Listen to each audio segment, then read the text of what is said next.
মধ্যপ্রাচ্যে হিসাব এবার এলোমেলো হয়ে যাচ্ছে, কিন্তু এবার শুধু বোমা আর ক্ষেপণাস্ত্রের হিসাব নয়, এবার হিসাব বদলাচ্ছে আকাশে, সমুদ্রে এবং আলোচনা টেবিলে একসাথে। একদিকে আকাশে উড়ছে ইরানের ড্রোন, অন্যদিকে সমুদ্রে টহল দিচ্ছে মার্কিন যুদ্ধজাহাজ। আর ঠিক একই সময়ে তেহরান বলছে পারমাণবিক ছাড়া অন্য কোনো বিষয়ে কথা হবে না। এই তিনটা দৃশ্য আলাদা আলাদা মনে হলেও আসলে এগুলো একই খেলায় তিনটা চাল। কারণ ইরান এখন আর শুধু প্রতিক্রিয়া দিচ্ছে না, ইরান এখন নিজেই খেলা সাজাচ্ছে। একদিকে শক্তি দেখাচ্ছে, অন্যদিকে শর্ত চাপাচ্ছে। ড্রোন পাঠিয়ে দেখা হচ্ছে আমেরিকার প্রতিরক্ষা ব্যবস্থা কতটা শক্ত। ট্যাঙ্কারের সামনে গিয়ে দেখানো হচ্ছে এই অঞ্চলে আমেরিকার একচেটিয়া দাপট আর আগের মতো নেই। আর আলোচনা টেবিলে বসে বলা হচ্ছে চুক্তি হবে শুধু পারমাণবিক বিষয়ে, ক্ষেপণাস্ত্র নিয়ে কোনো আলোচনা হবে না, এবং এই আলোচনায় তৃতীয় কোনো দেশ ঢুকতে পারবে না। এখানেই আসল ধাক্কা। কারণ এতদিন ধরে ওয়াশিংটন অভ্যস্ত ছিল শর্ত দেওয়ার জায়গায় থাকতে, এখন তেহরান সেই জায়গাটা দখল করছে। এখন প্রশ্নটা আর এই নয় ইরান কতটা শক্তিশালী, প্রশ্নটা হলো ইরান কতটা দূর যেতে প্রস্তুত। কারণ ইতিহাস বলে যখন কোনো দেশ একসাথে শক্তি দেখায় এবং আলোচনার শর্ত নিজে ঠিক করে, তখন সেটা কেবল বার্তা নয়, সেটা হয় ভবিষ্যতের ট্রেলার। আর সেই ট্রেলারে এখন স্পষ্ট ইরান আর আগের ইরান নেই।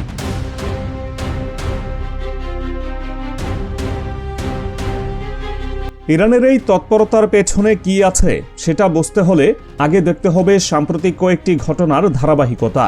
গবেষণা সংস্থা institute for the study of war ISW স্পষ্টভাবে বলছে ইরান এখন আর শুধু প্রতিক্রিয়া দেখাচ্ছে না, ইরান পরিকল্পিতভাবে মার্কিন নৌবাহিনীর প্রতিরক্ষা ব্যবস্থা পরীক্ষা করছে।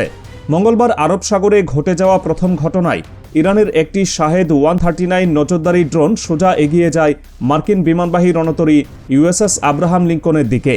মার্কিন নৌবাহিনীর একটি F-35C যুদ্ধবিমান সময়মতো ড্রোনটি শনাক্ত করে ভূপাতিত করে। কয়েক ঘন্টা পরেই দ্বিতীয় ঘটনা, পারস্য উপসাগরে নজরদারি ড্রোনের সহায়তা ইরানের বেশ কয়েকটি দ্রুতগামী আক্রমণকারী নৌযান একটি মার্কিন পতাকাবাহী তেলবাহী ট্যাঙ্কার থামানোর চেষ্টা করে। শেষ পর্যন্ত একটি মার্কিন ডেস্ট্রয়ার হস্তক্ষেপ করে জাহাজটিকে রক্ষা করে। ISW বলছে এই দুইটি ঘটনাই বিচ্ছিন্ন নয়, বরং এগুলো হচ্ছে একই যুদ্ধের দুইটা আলাদা ফ্রন্ট। এগুলো হচ্ছে পরিকল্পিত মহড়া, যার মাধ্যমে তেহরান বোঝার চেষ্টা করছে মার্কিন নৌবাহিনী কোথায় কত দ্রুত প্রতিক্রিয়া দেয়, কোন অস্ত্র ব্যবহার করে আর কোন স্তরে গিয়ে তাদের প্রতিরক্ষা ব্যবস্থা সক্রিয় করে। অর্থাৎ ইরান নিজের চোখে দেখছে যুদ্ধ লাগলে আমেরিকা ঠিক কিভাবে লড়বে।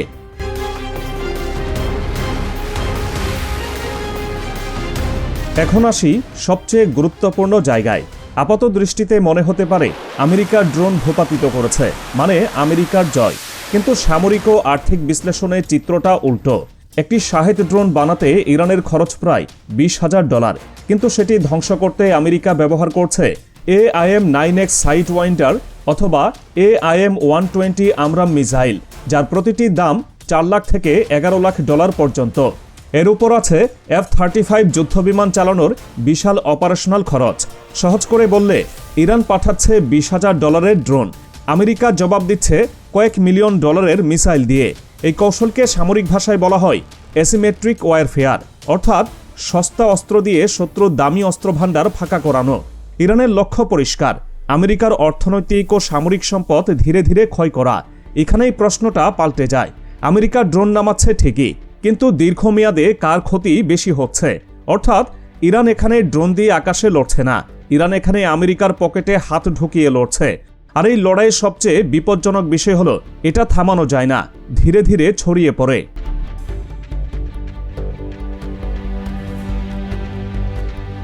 এই শক্তি প্রদর্শনের পাশাপাশি চলছে আরেকটা বড় যুদ্ধ, শর্তের যুদ্ধ।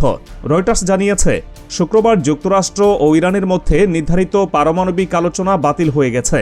কারণ একটাই, ইরান স্পষ্ট জানিয়ে দিয়েছে পারমাণবিক বিষয় ছাড়া অন্য কোনো ইস্যুতে আলোচনা হবে না। এরপর এক মার্কিন কর্মকর্তা এক্সিওসকে বলেন, আমরা ইরানকে বলেছি এই প্রস্তাবটাই নাও, নইলে কিছুই নয়। ইরানের জবাব ছিল এক লাইনে, তাহলে কিছুই নয়। এখানেই তিন পক্ষের শর্ত একেবারে খোলাসা হয়ে যায়। যুক্তরাষ্ট্রের শর্ত শুধু পারমাণবিক চুক্তি, ইসরায়েলের শর্ত পারমাণবিকের পাশাপাশি ব্যালিস্টিক ক্ষেপণাস্ত্র কর্মসূচিও চুক্তির আওতায় আনতে হবে, এবং ইরানের আঞ্চলিক মিত্র গোষ্ঠীগুলোকে যেমন হিজবুল্লাহ ও হুথিদের অর্থ সহায়তা বন্ধ করা। আর ইরানের শর্ত হচ্ছে, নাম্বার 1, চুক্তি হবে শুধু পারমাণবিক বিষয়ে। নাম্বার 2, ক্ষেপণাস্ত্র বা অন্য কোনো বিষয়ে আলোচনা হবে না। নাম্বার 3, যুক্তরাষ্ট্র ও ইরানের মাঝে কোনো তৃতীয় দেশ থাকবে না। আলোচনা হবে ওমানে, তুরস্কে নয়। সবচেয়ে গুরুত্বপূর্ণ বিষয়, এখন ইসরায়েলের দেওয়া ক্ষেপণাস্ত্র সংক্রান্ত শর্তটাই কার্যত যুক্তরাষ্ট্রের শর্তে পরিণত হয়েছে। অর্থাৎ এতদিন আমেরিকা যেখানে শুধু পারমাণবিক নিয়ে কথা বলছিল, এখন সেখানে ক্ষেপণাস্ত্র ইস্যুও ঢুকিয়ে দেওয়া হয়েছে। আর ইরান সরাসরি বলছে না। এর মানে দাঁড়াচ্ছে আলোচনা টেবিলে এখন আর একটাই শর্ত নেই, আলোচনা টেবিলে এখন চলছে শর্তের যুদ্ধ। আর এই শর্তের যুদ্ধে এখন পর্যন্ত এক চুলো পিছু হটেনি তেহরান। ঠিক এমন সময় এসেছে সবচেয়ে গুরুত্বপূর্ণ আপডেট। ইরানের পররাষ্ট্রমন্ত্রী নিশ্চিত করেছেন শুক্রবার ওমানে পারমাণবিক আলোচনা অনুষ্ঠিত হবে। এর মানে কি? এর মানে ওয়াশিংটন তাদের 3টি প্রধান দাবির মধ্যে অন্তত 2টি থেকে আপাতত সরে এসেছে, যে 2টি দাবিতে যুক্তরাষ্ট্র এতদিন অনড় ছিল। নাম্বার 1, ইরানের ব্যালিস্টিক ক্ষেপণাস্ত্র কর্মসূচি সীমিত করা, অর্থাৎ ইরানকে সর্বোচ্চ 300 কিলোমিটার পাল্লার মিসাইলে আটকে রাখা, যেখানে ইসরায়েলের সঙ্গে ইরানের দূরত্ব প্রায় 2000 কিলোমিটার। মানে এই শর্ত মানলে ইরানের মিসাইল আর ইসরায়েল পর্যন্ত পৌঁছাতেই পারবে না। আর এখানেই আসল কথা, ইরানের টিকে থাকার মূল ভরসাই হলো তার মিসাইল শক্তি। এই শক্তি কেড়ে নেওয়ার মানে ইরানের কাছে নিজেকে রক্ষা করার শেষ অস্ত্রটাও কেড়ে নেওয়া। অর্থাৎ এই সীমাবদ্ধতা কোনো সাধারণ শর্ত নয়, এই সীমাবদ্ধতা মানে সরাসরি ইরানের অস্তিত্বের লড়াই। নাম্বার 2, ইরানের আঞ্চলিক মিত্র গোষ্ঠীগুলোকে যেমন হিজবুল্লাহ ও হুথিদের অর্থ সহায়তা বন্ধ করা। এই 2 ইস্যুতেই আপাতত যুক্তরাষ্ট্র পিছু হটেছে। শুধু তাই নয়, আগে যুক্তরাষ্ট্র চাইছিল বৈঠক তুরস্ক বা ইউরোপে হোক, কিন্তু এবার ইরানের অনুরোধে বৈঠকের স্থান ওমানে সরাতে রাজি হয়েছে ওয়াশিংটন। অর্থাৎ মাঠে যেমন ড্রোন আর ট্যাঙ্কারের সামনে গিয়ে শক্তি দেখাচ্ছে তেহরান, আলোচনার টেবিলেও ঠিক তেমনই ধাপে ধাপে নিজেদের শর্ত চাপিয়ে দিচ্ছে। আর এখানেই সবচেয়ে বড় বার্তাটা লুকিয়ে আছে। ইরান এখন আর শুধু না বলছে না, ইরান এখন এমন জায়গায় দাঁড়িয়ে যেখান থেকে সে ঠিক করে দিচ্ছে কথা কোথায় হবে, কি নিয়ে হবে আর কি নিয়ে হবে না।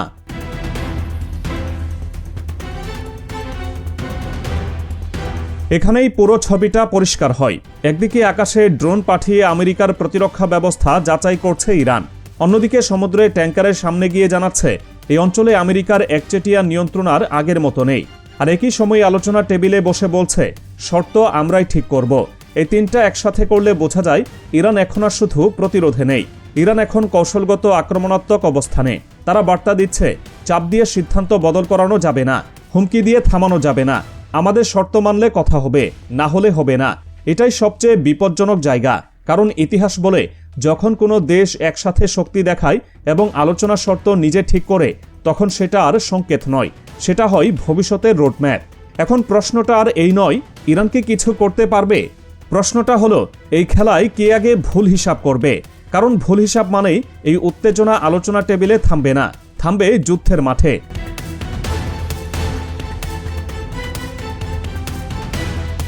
এই মুহূর্তে মধ্যপ্রাচ্যে কোনো পক্ষই আর শান্তি খুঁজছে না, সবাই নিজের অবস্থান শক্ত করছে।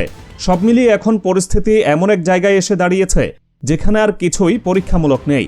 ড্রোন পাঠানো হচ্ছে, ক্যারিয়ার যাচাই করা হচ্ছে, ট্যাঙ্কারের সামনে গিয়ে থামানো হচ্ছে। আর একই সঙ্গে আলোচনা টেবিলে বলা হচ্ছে পারমাণবিক ছাড়া কোনো বিষয়ে কথা হবে না। এই 4টা বার্তা একসাথে দিলে যে অর্থ দাঁড়ায় তা খুব সোজা। ইরান এখন আর হুমকি দিচ্ছে না, ইরান এখন প্রস্তুতির ভাষায় কথা বলছে। ওয়াশিংটন চাইছে শর্ত বসাতে, তেল আবিব চাইছে শর্ত যোগ করতে, আর তেহরান বলছে নেবে তো নাও, নইলে কিছুই হবে না। এই জায়গায় এসে প্রশ্নটা আর এই নয় কে কার উপর জিতবে, প্রশ্নটা হলো কি আগে ভুল হিসাব করবে। এখন যা দেখা যাচ্ছে তা কোনো কূটনৈতিক নাটক নয়, এটা হচ্ছে যুদ্ধের আগে লেখা চিত্রনাট্য। প্রশ্ন একটাই, এই চিত্রনাট্যের শেষ দৃশ্য কি হবে চুক্তির কাগজে সই নাকি আগুনে জ্বলতে থাকা সমুদ্র? কারণ একটা বিষয় এখন পরিষ্কার, মধ্যপ্রাচ্য আর আগের জায়গায় নেই, আর ইরানও আর আগের ইরান নেই।